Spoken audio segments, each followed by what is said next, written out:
I'm very honored that Jen Fitzpatrick is joining us today. It's a very busy time for her. Jen is Vice President of Geo, also known as Local and Maps. She tends to spend her time with people who have names like Larry and Sergey and Sundar. And so, I'm very grateful that she squeezed some time in for us. So Jen leads Local and Maps teams for Google. The services of this group are used by more than 1 billion people to connect people to places around the world. One of the company's first female engineers, Jen co-founded Google's user experience team and continues to focus on delivering meaningful experiences to Google users everywhere. During her 15 plus years at Google, so I told you I've been here 10 years, so she's kind of got me beat. 15 years at Google, Jen has led software development for a wide variety of products and teams, including search experience, AdWords, news, shopping, and internal systems. Jen holds a bachelor's degree in symbolic systems and a master's degree in computer science from Stanford University. Her master's degree, she specialized in theoretical computer science. Just on a personal level, I wanted to say that Jen is really a role model for many people at Google, in particular many women at Google. You hear in Silicon Valley that there's a glass ceiling. Jen has clearly burst through that.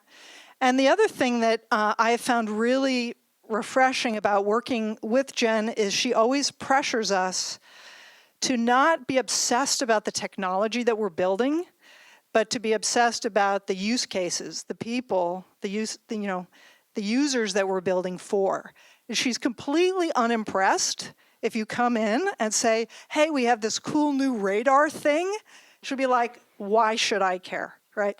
So I think it holds us all to a higher standard, and you help us understand how, what some of these most powerful use cases are in the world that can make a real difference. So with that, please welcome Jen Fitzpatrick.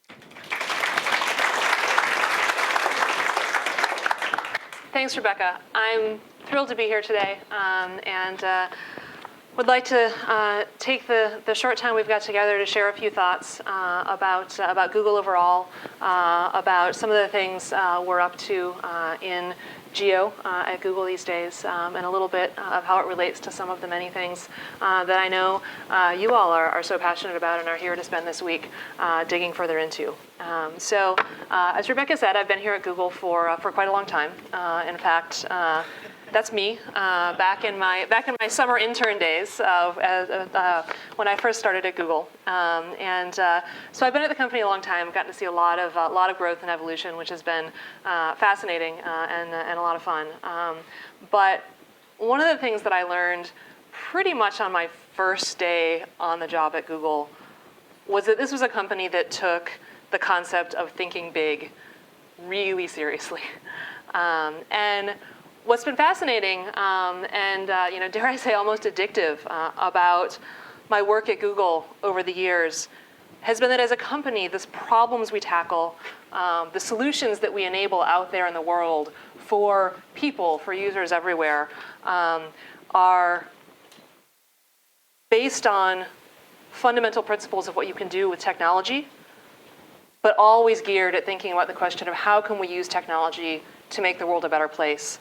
How can we use technology to have an impact on real people all over the world? And the fun thing is that our goals around those principles keep getting bigger and more ambitious with time. So you're probably all familiar that Google's mission is to organize the world's information, to make it universally accessible and useful. Google Maps plays a critical role in that mission.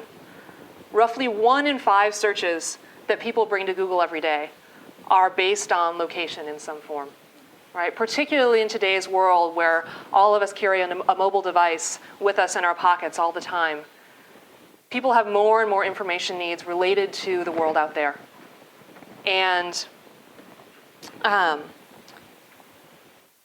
it's no secret that location in today's mobile world is becoming more and more critical. It's no secret to you, as I've mentioned, that Google likes to think big. In fact, you may have read about some of the recent news around Google's new parent company, Alphabet. And to me, Alphabet is in part about systematizing Google's approach to innovation and thinking big. Right? It's kind of encoding in the very DNA of how we're structured and how we operate this intention to continue to tackle problems, no matter what the domain, that are big and world-changing in impact and in aspiration. And when we think of the future at Google, we want to build products that fundamentally have a positive impact on the world and on the people of the world. Right? Products that start by questioning the status quo, challenging ourselves to think big and ask what's really possible based on the science and technology of today and of the future. So for example, 2/3 of the world's population today doesn't have access to the internet. So we have a project called Project Loon to send a network of balloons up to the edges of space and to use that to enable communities all over the world in far-flung places to get access to the internet in places where it's not possible today. As another example, we're partnering with the pharmaceutical company Novartis to build a contact lens that can automatically monitor blood glucose levels for people with diabetes, and to be able to send that information back to an individual, or if they desire, to share it with their medical team, and to get much more real-time ongoing monitoring of what's going on within your own body, and drive fundamentally better healthcare outcomes as a result. If you take a look at something like Google Translate, well over half the content on the internet today is in English. And yet, there are many, many people in the world who don't speak English. And so by using Google Translate at scale to make content in any language accessible to people in any other language, we can open up literally the content of the world's base of knowledge to people everywhere. Right? Fundamentally changing the way that people can access information, no matter what your background, no matter what language you speak. Look at something like self-driving cars. There are about 1.2 million traffic fatalities around the world every year. And we believe that by investing in the types of technologies that drive things like self-driving cars, these numbers can be brought down substantially. And so, self-driving cars is, on the one hand, an incredibly cool and ambitious technical endeavor, right? But it's also something that we believe, if we can solve it, can save over time tens of millions of lives. And that's also an incredibly important problem. The last example I'll highlight is Makani, which is an effort looking at how do we enable wind power to be cheaply and widely accessible to the world. And so this picture on the bottom left here is an example of a new type of wind kite that can help generate far more energy with 90% less materials than a conventional wind turbine would use. There's information about all these projects available out on the web. I want to encourage those of you who are curious to go learn more. They're pretty inspiring when you dig in and look at them. So let's flip and talk a little bit about what we think about on a regular basis within the Geo team at Google.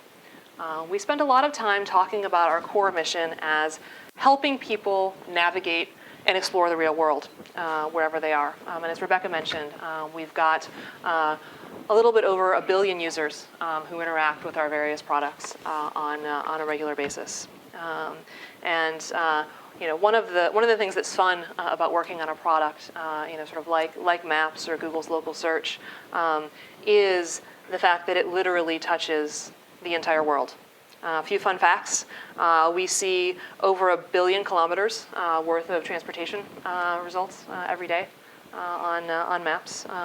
We provide driving directions in 199 countries around the world, and those span roughly 40 million miles. In other words, 142 trips to the moon and back. So the scale of what we do is something that really keeps us humble and reminds us that this is a big responsibility, big impact on the world. We also remind ourselves all the time that the world out there is a dynamic place. it's changing all the time. And that's one of the big challenges that we have as a team, as a product area, is how do we keep pace with what's happening in the real world? Whether it's the traffic accident that just happened ahead of you on the road that we want to alert you about, whether it's the fact that the roads are going to be closed or the subway system is going to be down and you need to know about it so you can plan your day, or the fact that the business that you're planning on going to is planning on closing early tonight. All of these things are increasingly the sorts of things that we need to understand so that we can help users in these everyday situations, and increasingly turning to our community of users around the world to help be our eyes and ears and to help tell us and inform us about what's happening out there, so that we can bring that knowledge and insight back to our community of users everywhere. So, one way that we think about our aspirations, where we'd like to go, even above and beyond what we built today, is to enable users of our products to go everywhere, learn about anywhere, create rich experiences involving the real world, and share stories about the real world that matter. And I'll talk a little bit more about that piece in a moment. So we're pushing in a few directions to try to get closer to these aspirations. One thing that we announced earlier this year at Google I/O is that we're about to make Google Maps available offline. This is particularly important because we know that large chunks of the world's population doesn't have good, reliable access to high bandwidth internet connectivity. And yet, when you're in the real world and you need to get from here to there, you need to do it regardless of whether or not you've got a great internet connection. And so this is something that we think is going to be hugely important for users everywhere, honestly, but particularly for users in areas with unreliable or extremely slow internet connections. On the completely other end of the spectrum, you've probably heard a lot about virtual reality, and it probably sounds a little bit like a science fiction concept. But what we're beginning to see is that the science fiction concept is very quickly becoming reality. I don't know if any of you have heard of Google Cardboard, but it is quite literally an incredibly cheap piece of cardboard that can be used to put around your smartphone and turn it into a virtual reality viewing devices. And we're increasingly seeing things like this be used to do things like take these experiences into the classroom and allow kids, for example, to virtually experience parts of the world, parts of our planet that they never would have been able to travel to in real life. And so within the Geo team, we realized that in order to power these sorts of futuristic experiences, we're going to need great content as well. So one of the things we recently did is launch a new Street View app for mobile, allowing, again, our community of users everywhere to contribute spherical photography content about the world, which we see as an important stepping stone to enable more of these truly immersive real-world experiences. I mentioned that we're seeing more and more users travel the world with mobile phones in their pockets. This is no secret. And this gives us the opportunity to start to really understand more of what we'd like to talk about as the heartbeat of the planet. Where and how are people moving over time? And what are the insights that we can bring to people in those moments when they're out and about in the real world, when they need access to information at their fingertips? And in particular, developing relationships with communities of users who are, in effect, our eyes and ears out in the real world, who can tell us the depth, the color, the character of an individual place in a way that you can't experience unless you're really there. So speaking of engaging users, you're all familiar, I presume, with Google Earth. And Google Earth, to me, is a poster child for a product that just inspires people, right? It's sort of hard to not get excited about being able to dive in and almost touch different parts of the planet, at your fingertips. This past June, Google Earth turned 10 years old, which is hard to believe. And in case you haven't seen it, we celebrated the 10-year anniversary with the launch of a new layer which we called Voyager, which features on an ongoing basis the freshest, the most up-to-date content that we have from all around the planet. Google Earth has been downloaded over 2 billion times over the course of its 10-year history. And the satellite imagery that we've got within Google Earth covers more than 45% of the world's land surface and over 80% of the world's population. And that's at sub-meter resolution. If you look at sort of 2.5 meter resolution, that goes up to 2/3 of the world's landmass and 90% of the world's population. So it truly is a global way to look at the planet around us. And as you all well know, organizations around the world use Google Earth to inspire and to drive positive impact on the planet.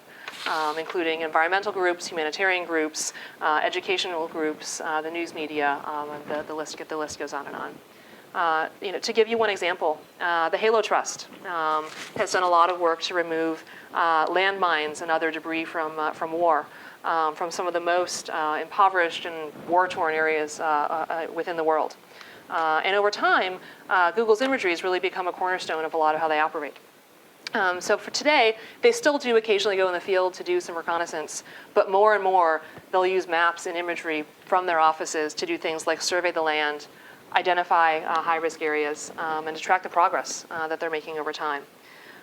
So just to give a concrete example, this is the area of Kunje in Angola, where the Halo Trust did some work starting a number of years back. This is what the Kunje area looked like back in 2002. And after Halo Trust using a bunch of our imagery, worked diligently over many years, managed to successfully remove all the landmines and turn this area of the world into a place that could successfully be repopulated into a thriving area because they were confident that it was clear of mines. And this work continues. In fact, just a few weeks ago, Mozambique, which previously was one of the most heavily landmine-ridden areas of the planet, just successfully announced that they are landmine-free. And this is the culmination of almost 22 years of hard work and effort. And thankfully, they were able to accelerate that work based on top of some of our tools. Stepping back a little further, since July of 1972, the Landsat satellites have gathered images across the entire planet. And this has created the most complete record of what our planet looks like that's ever been collected. And when you put all these images together, what you begin to get is the ability to understand in a very dynamic fashion how our planet is changing and evolving over time. And so with the introduction of Google Earth Engine as a tool, it's allowing researchers, not to mention the public, to really easily view and analyze this data in large-scale fashion and to understand how our planet is changing. So this is one example of the global, it's called the Global Forest Cover Map. This was some work produced by the University of Maryland. And what it will show you, is that they were able to model over time how the forests in Indonesia were changing. And here we go. So you can zoom into a particular place of the planet and see, starting with forest land, where the deforestation is happening.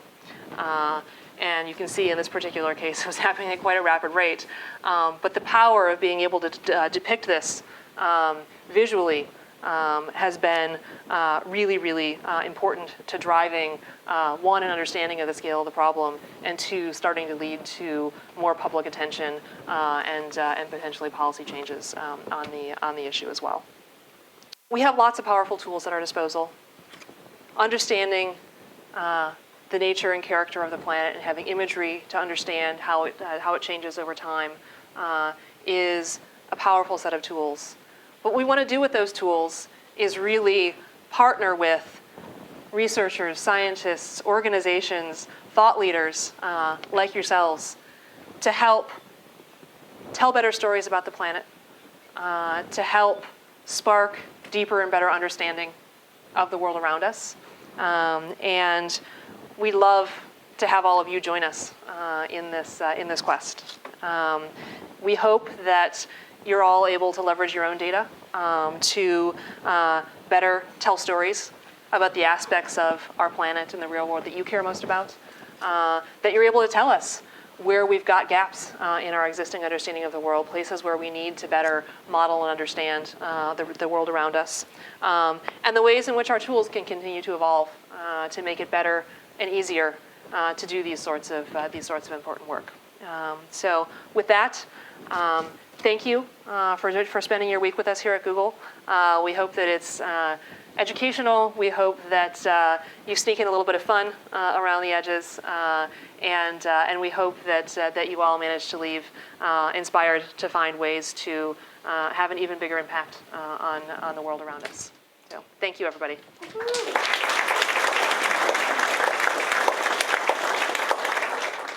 Is Google going to do any type of mapping and acknowledgement of tribal nations in the United States for our governments? Like, I notice you have a lot of different countries listed, but not tribal governments, which we still have treaties with not only the United States, but other countries. Yeah, so we're working with a number of different, both tribal organizations, more like national organizations that are working with indigenous peoples. And one of the exciting projects that I've had the luck to work on over the past year or two has been with the National Congress of American Indians, where we worked with their team of experts to figure out how to visualize boundaries of federally recognized reservations in our base maps and Google Maps. And so I'm proud to say over about the period of a year of working with them and the engineering teams here at Google Maps, we're now able to, we do display the boundaries of reservations in the US on Google Maps, and we've also improved our data quality with respect to that, as well as making it more searchable. So that's just for the US, and there's like a long way to go in other countries as well, but it's something we very much care about and are actively working on. A lot of the work that you guys have done in terms of like the imagery content is based on terrestrial systems. I work up in the Arctic with Inuit, where a lot of what they map is based around ice. And so I'm just wondering if you guys have plans down the road for how to kind of, I mean, the ice changes so fast, which is a big challenge to bring in imagery. But, you know, there's like the rapid response system. Is there plans down the road to maybe bring in more like quickly updated ocean imagery? Probably a bazillion different sources of imagery and data out there, and we're very much driven by the demand of our users to help us prioritize what's most important. So I would suggest that you talk with us during office hours this week, and if these sources of data exist, it sounds like they do, let us know what they are and we can work on prioritizing them. I would say there's some good news that happened in the last year is that one of our main streams of data for Earth Engine, the Landsat 8 satellite, has a really aggressive collection tasking. So, and especially in the Arctic area, you get a lot of overlapping paths, so it can be on the order of a couple days apart that you get information from the Landsat 8 sensor. Going back in time, it doesn't quite carry through to Landsat 7 and what was before, but you should see stuff during the summer months at quite a fine temporal resolution in the Arctic. Yeah. Thank you, everybody.